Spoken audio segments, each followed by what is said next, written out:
रात का समय था।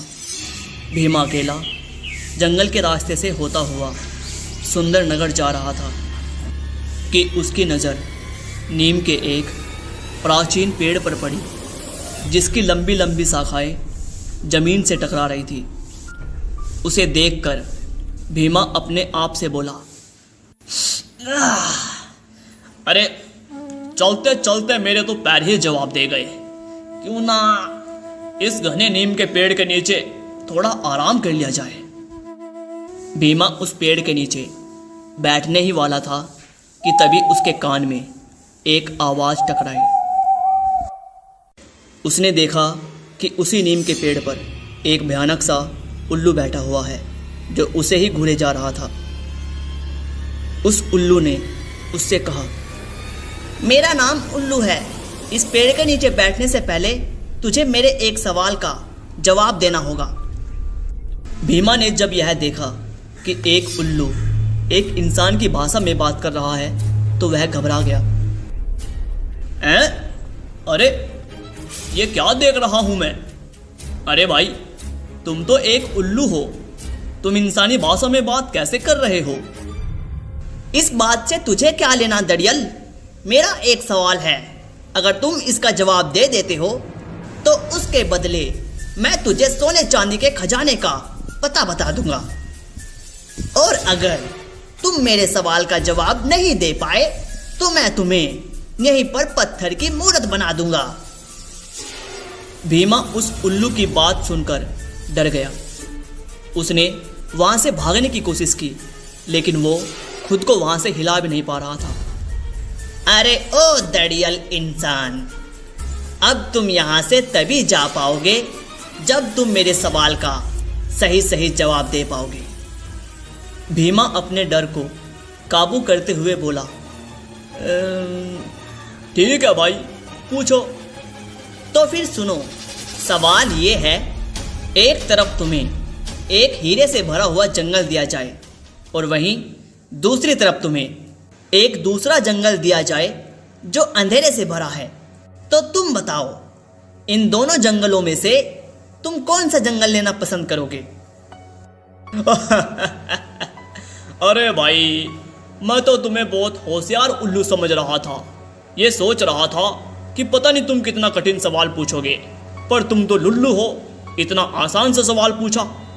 अरे जाहिर सी बात है, मैं हीरो से भरा हुआ जंगल लेना पसंद करूंगा। और क्या, अपनी तरह लुल्लू समझा है क्या? भीमा की बातें सुनकर उल्लू की आंखों से अचानक लाल रंग की लेजर निकली और भीमा वहीं खड़ा खड़ा पत्थर का बन गया। अगले दिन सुंदर नगर का राजा विक्रम सिंह अपने महल में बेचैनी से टहल रहा था। उसी समय उनकी रानी वहां आई और उनसे बोली, क्या हुआ जी? आपके चेहरे पे ये चिंता की लकीरें क्यों दिखाई दे रही है?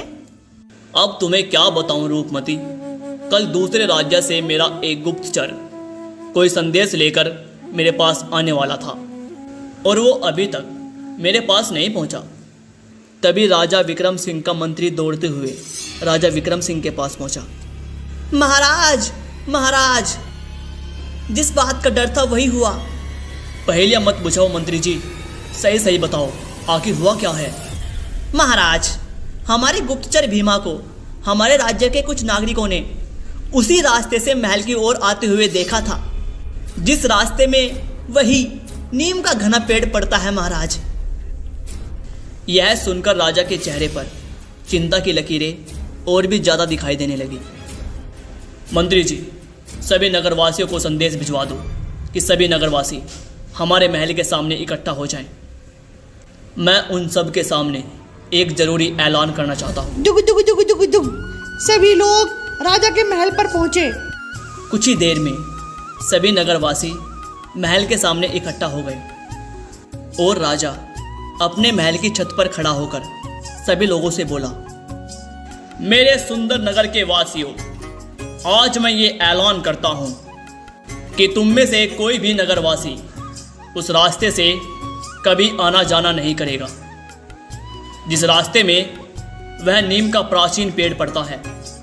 अगर तुम लोगों को वहां से कोई व्यक्ति आता या जाता दिखाई दिया तो तुम्हारा कर्तव्य है कि उसे उधर जाने से रोके और वहां की असलियत बताएं। ठीक है, समझ गए सब लोग? जी जी महाराज, हम सब समझ गए हैं। महाराज की जय, महाराज की जय।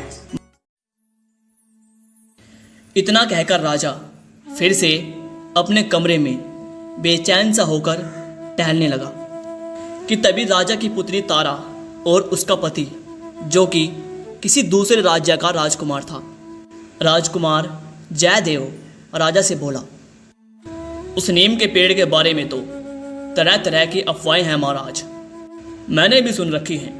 आखिर उस पेड़ का रहस्य क्या है? महाराज, कहते हैं कि उस नीम के पेड़ पर एक भयानक सा उल्लू रहता है जो लोगों से एक अजीबोगरीब सवाल करता है और उसका सही जवाब ना देने पर मासूम और गरीब लोगों को पत्थर का बना देता है।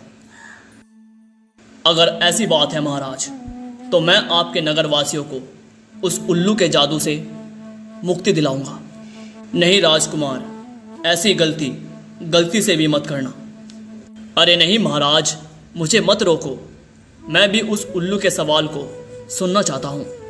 तभी राजकुमार की पत्नी तारा राजकुमार से बोली, मैं भी आपके साथ चलूंगी। आप मेरे पिता के राज्य के लिए इतना सब कुछ कर रहे हैं तो मेरा भी तो कुछ कर्तव्य बनता है। राजकुमार सहदेव अपनी पत्नी तारा को लेकर दोपहर के समय उसी प्राचीन नीम के पेड़ के पास पहुंच जाते हैं। राजकुमार ने देखा कि उस पेड़ के पास एक बहुत ही सुंदर सा तालाब था और तभी राजकुमार को उस तालाब में कुछ पत्थर की मूर्तियां तैरती हुई दिखाई दी। राजकुमार अपनी पत्नी तारा से बोला, मुझे लगता है ये वही निर्दोष मासूम इंसान है जिन्हें पत्थर का बना दिया गया। राजकुमार ने इतना बोला ही था कि तभी राजकुमार के कानों में उसी उल्लू की आवाज टकराई।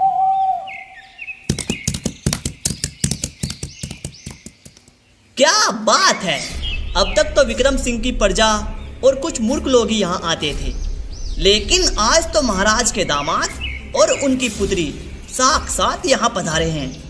क्या बात है, क्या बात है। मैंने सुना है तुम यहाँ से निकलने वाले यात्रियों से एक अजीबोगरीब सवाल पूछते हो और उसका जवाब सही न देने पर उसे पत्थर का बना देते हो। जी राजकुमार, क्योंकि वो मेरे सवाल का जवाब नहीं दे पाते। अच्छा ठीक है, पूछो, तुम मुझसे भी सवाल पूछो, देखता हूं मैं कैसा सवाल है तुम्हारा। बड़े निडर हो राजकुमार, मुझे लगता है तुम्हें खुद पर कुछ ज्यादा ही भरोसा है। उस जादुई उल्लू ने राजकुमार और तारा से वही सवाल किया जो वो वहां से निकलने वाले यात्रियों से करता था। सवाल यह है राजकुमार कि एक तरफ तुम्हें एक हीरे से भरा हुआ जंगल दिया जाए और वहीं दूसरी तरफ तुम्हें एक ऐसा जंगल दिया जाए जो अंधेरे से भरा है। तुम बताओ कौन सा जंगल लेना पसंद करोगे? तारा आहिस्ता से अपने पति राजकुमार सहदेव से कहती है, ए जी, ये तो घना ही बेवकूफ उल्लू है। इतना आसान सवाल है, इसका जवाब तो आप बहुत आसानी से दे देंगे। जाहिर सी बात है, कोई भी इंसान अंधेरे से भरा हुआ जंगल क्यों चुनेगा? वो तो हीरों से भरा हुआ जंगल ही चुनेगा ना। नहीं तारा, इस सवाल के पीछे कोई तो रहस्य है। राजकुमार उस जादुई उल्लू से बोला, उल्लू जी, मैं अंधेरे से भरा हुआ जंगल चुनूंगा। राजकुमार का जवाब सुनकर उल्लू चौंक पड़ा। हाँ, तुम पहले इंसान हो जिसने मेरे सवाल का सही जवाब दिया, लेकिन तुम शायद नहीं जानते, इस उत्तर के बदले में तुम्हें उस अंधेरे से भरे हुए जंगल में जाना होगा। मैं तुम्हारी बात का मतलब नहीं समझा। मैं भी जानना चाहता हूं कि उस अंधेरे से भरे हुए जंगल में आखिर है क्या। अचानक उस नीम के पेड़ पर एक रास्ता बन गया। राजकुमार सहदेव समझ गए कि अंधेरे से भरे हुए जंगल में जाने का रास्ता यही है। राजकुमार सहदेव ने अपनी पत्नी का हाथ पकड़ा और सीधे उस रास्ते के अंदर चले गए और कुछ ही देर बाद